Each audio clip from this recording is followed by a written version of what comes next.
How are you all? Hope all are doing great, right? Can I ask you a simple question? What happens if you drop an object from certain height? Yes, it will go down to the ground, right? Let me give you a live example. I'm dropping this pen from a certain height and let's see what happens. It's going down to the ground. Did you ever think why this is happening? What may be the science behind it? Why it's always going down to the ground and not in the upward direction or in any other direction in that case?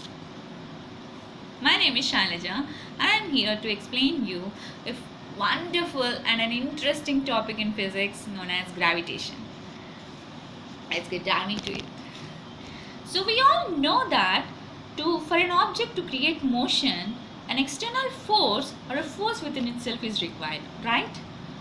We also know that the earth revolves around the sun and the moon revolves around the earth, right? Did you ever think what is happening behind earth and moon to create the motion?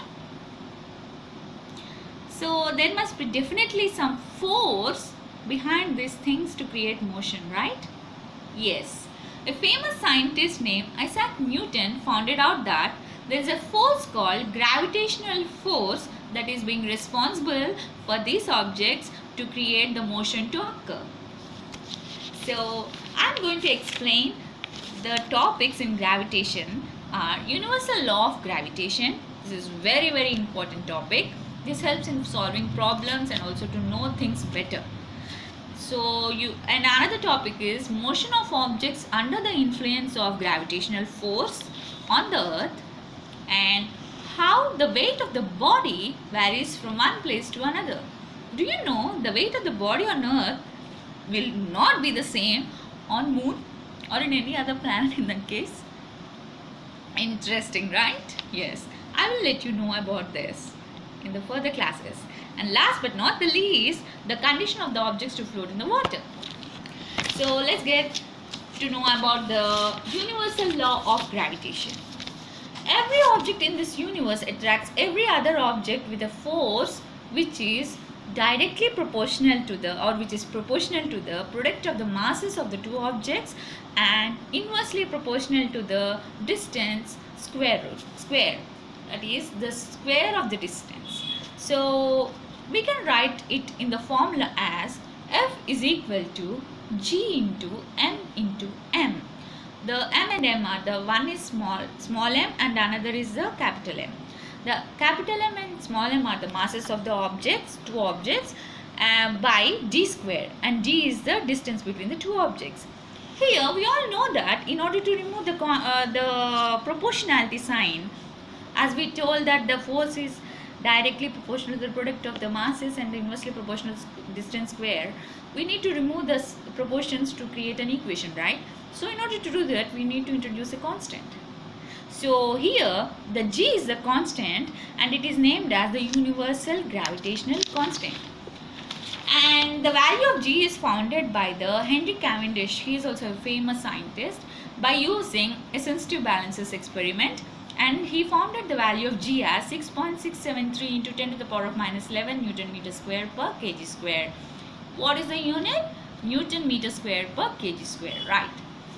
So what is the value of G? 6.673 into 10 to the power of minus 11 Newton meter square per kg square, right? So what is the importance of the Newton's law of gravity? It helps to find the force that binds to the earth, the force that binds us to the earth, right? The force that binds us to the earth and the motion of the moon around the earth, the motion of the planets around the sun, and the tides due to the moon and the sun. Very interesting topics we are going to know. And let's know about the motion of objects under the influence of gravitational force.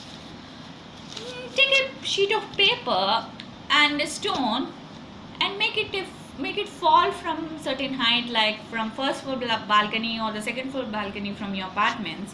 What you will notice? The stone reaches earlier than the piece of paper, isn't it? Did you ever notice why this is happening? Let me explain.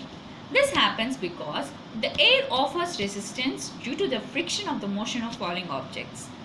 When the objects are falling from a certain height, there will be a friction generated between the air and the objects, and then the air offers resistance to the objects. Here, in this case, in the case we have discussed earlier, the resistance offered by the air to the paper is more than the resistance offered to the stone. If we do the same experiment in a small jar where all the entire air inside it has been sucked out, we will notice an interesting thing, and what is it is the both the objects comes to the ground or comes to the bottom of the surface of the jar at the same time. There will be no time lapse between the two. Interesting, very very interesting.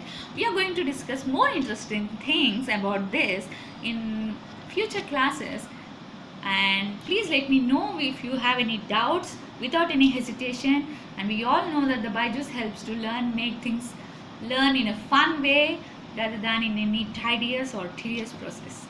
Happy learning. Thank you.